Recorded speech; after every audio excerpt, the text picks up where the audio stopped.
In 2015, when I wanted to end my life and didn't know who I was or whatever, I didn't know who Christ, whatever, whether religious or not. But like in 2015, I heard my daughter's voice saying, your life is not over until you win. The stories you're about to hear were captured in various locations. They were told by the people, and they are for the people. This is a podcast where memories of love, sadness, and those joy-filled moments are celebrated. The community is the essence of our existence, and I wish to connect us all through our unique stories. Welcome to Stories of Many. Hope you enjoy. Around this year, March, when nothing was available for anyone, I would still be able to go out because of the conception or whatever, and I still have the rights to go out. So when I go out, I'm not able to see anybody. From seeing 10, and especially the work that I do as a PT or a coach, I see between 1 to at least 1,000 people a day. So I speak and I communicate with like so many people daily.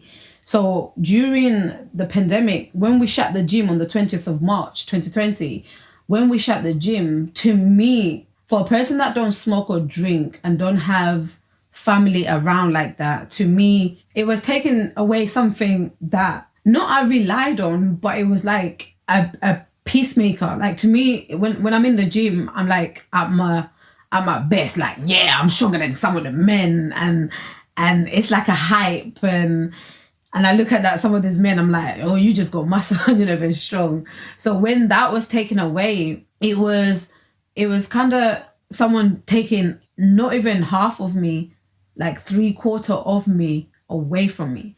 Even though I had gym equipment at home and going to the park, it was not the same of getting away and actually like lifting weights and stuff like that. So that was kind of hard. So when we shut the gym, I was kind of like, all right, cool, what I'm going to do, where am I going to go? Like I was traveling different places, and because I don't have my car, it was even hard because everywhere was limited for me. Now, I used to go places just for the sake of it. I used to travel just for the sake of it, just so I'm not inside, because obviously a lot of people during the pandemic, they were arguing with their like partners or whatever, but I'm like, at least you had someone to argue with, or at least you had someone to communicate with. When you are surrounded yourself with so many people and then you come into a place where there's nobody there at all, it's like the whole earth has shut down and you're the only person there. So even though you're traveling, everyone at that time, obviously it was high and everyone was scared.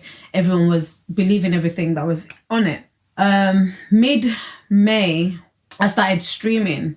I didn't even know what streaming is. I don't go on live. I don't do Instagram live, Facebook live. I don't do any live.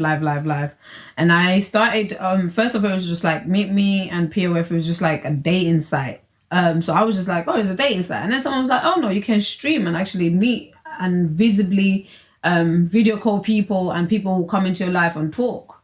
So when I did that, the first day I met a guy called Alex, and he was basically an alcoholic. So, and then I started talking to him, and then he started listening to me. He used to come every day to my stream, to a point that I still speak to him until today. Cut the story short, he's now stopped drinking alcohol because he used to consume alcohol between £125 worth until however much, because he was lonely, he was sad, he was depressed. There's been people on the stream that there was a guy, I think 2 weeks on, he had a gun on his hand and he was like, I'm in a dark place, I don't know what to do. I just want to shoot myself. And for me as an outsider, from a person that I don't even know him, for me to say, no, like, you're strong, blah, blah, blah, knowing that I'm going through so much stuff myself, it was hard to, like, not educate, but it was hard to motivate someone else when you need that motivation yourself. And then and I stopped, like, going on there as often, but every time I go on there, there's been people that are saying, oh, we need you to go on because you inspire us and stuff like that. So it was kind of thingy, because like 2 weeks after that, my granddad passed away. And when I heard that, like, it was literally live on, and and I wanted to and I literally ended my stream. I started crying because I had a text. My mom texted me, and then I had a text, and then it says like, hey baby, like, you know, granddad passed away early hours yesterday morning. When I saw that waking up, literally just tears came out in my eyes, and then I just shut down the stream. Hear me thinking like I needed to be someone else's solid rock, but I needed other people to be my solid rock. My friends think I'm like the strongest person because obviously I don't share my emotions. They think I'm like the most smiliest, outgoing, jolly, but yeah, like I don't share my emotion. On 10th of June, like before the pandemic, I wrote something on my mirror, which I still have until today, and I said I'm gonna keep it until the end of 2020. I wrote, "Do not give up." I took a lipstick and I put "Do not give up." At that time when I wrote it, I didn't know why I wrote that. I didn't know the reason behind it, and I didn't know like the concept or whatever behind it.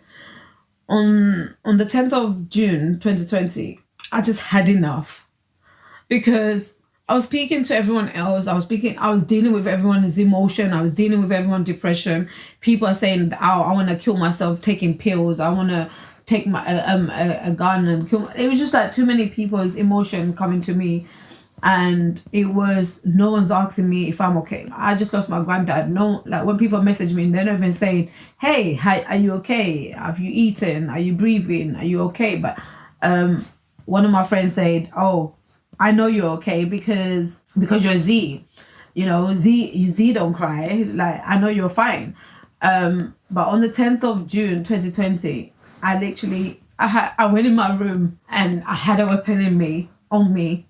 And literally I didn't want to be here no more. To a point that I looked at myself, and obviously in my room, like I have different quotes. I have like, you know, they say different things like, you're unique or whatever, blah, blah, blah, blah, or like be yourself and everyone is taken. I had all different quotes, but the quote that stood out for me the most was the one that I wrote in the mirror, says, "Don't give up." And at that time, I heard my voice. In 2015, when I wanted to end my life and when I didn't know who I was or whatever, I didn't know who Christ, whatever, whether religious or not. But like in 2015, I heard my daughter's voice saying, "Your life is not over until you win." And then this time it was just my voice just telling me, you know what?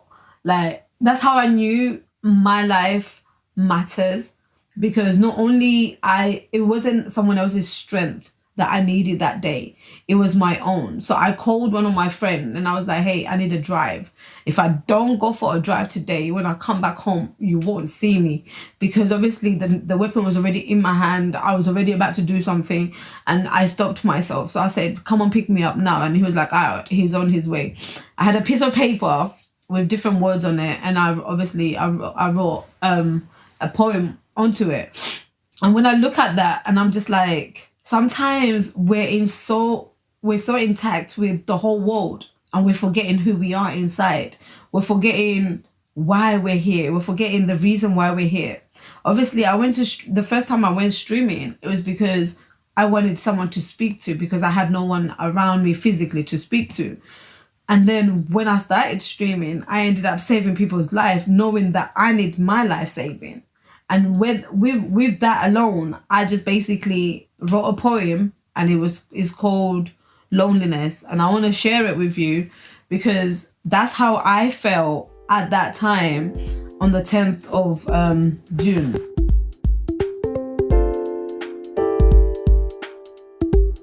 Zee touched my heart with her story. Her energy, her zest, as well as her pure smile, gave me a sense of comfort. She's quite a small person in comparison to the size of her heart. Her story brought me to the brink of tears several times. She spoke about the dangers of being lonely, something many of us fear. We often forget our moral duties as soulful beings and neglect our one another. Zee reminded me that I should be conscious of the people around me, that I should connect with them more often. It was hard to listen to her story without thinking of the people I most care about. But her story is only one of many, and togetherness, along with grace, is what is lacked in our society. The sense of community is slowly disappearing, and it is taking the psychological well-being away from many. As tough as she may seem, on the inside, she is soft, gentle, and sweet. I fear for her sometimes. I fear that just like a jar of jam, she may fall off the edge and shatter into many pieces. She's a great person, but sometimes the great ones are the ones we need to love the most. After she told me her story, I asked her what it felt like in the moment she was due to take her own life, and how she found the strength to escape that decision. This is her response. When you're thinking about ending your life, some people may think it's selfish, innit? Because a lot of people, when they say, oh, when you want to end your life, it's just selfish thinking, you're just thinking of yourself. But at that time, when you physically can't see nobody in front of you, when no one has called you because you're used to people, you're the one that people are used to calling. So, like, for example, I'm the one that normally picks up my call and say, hey, how you doing? Ashley, how you doing, Courtney? Or whoever it is.